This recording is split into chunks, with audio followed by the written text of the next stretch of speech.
BSc nursing কোৰ্ছৰ entrance পৰীক্ষাৰ ফলাফল ইতিমধ্যে কেণ্ডিডেট লাভ কৰিছে। এতিয়া বহুতে জানিব বিচাৰি আছে যে কেটেগৰী ৱাইজ কাট অফ কিমান যাব, চেপ নম্বৰ কিমান, বহুতে মানে জানিব বিচাৰিছে। সেইকাৰণে এই ভিডিঅ'টো বনাইছো। চোৱা, বিএসসি নাৰ্ছিং কোৰ্ছৰ টোটেল সিট আছে অসমত চৰকাৰী 345 সিট আছে।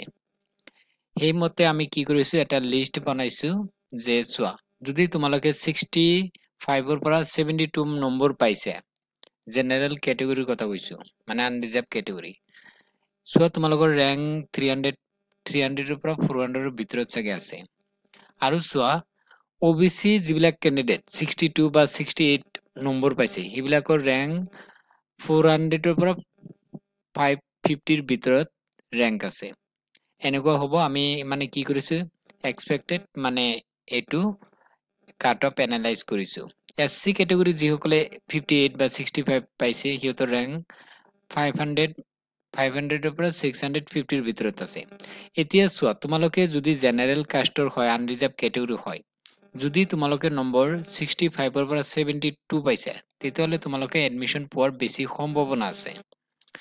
আৰু চোৱা, OBC MOBC যদি কেটেগৰী আৰু যদি 62 ৰ পৰা 68 ৰ ভিতৰত নম্বৰ পাইছা, তেতিয়াহ'লে চান্স আছে।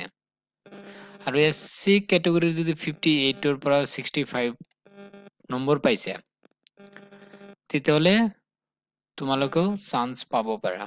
আৰু ST P বা STH ৰ যদি কেণ্ডিডেট 55 ৰ পৰা 63, মানে এইবিলাক চেপ নম্বৰ হয়, নম্বৰ মানে পৰীক্ষাৰ যিটো নম্বৰ, সেইটোৰ বিষয়ে মই কৈছো তোমালোকে।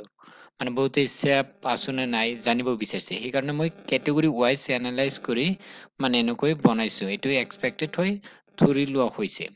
এতিয়া চোৱা, তোমালোকৰ কাউন্সিলিং হ'ব।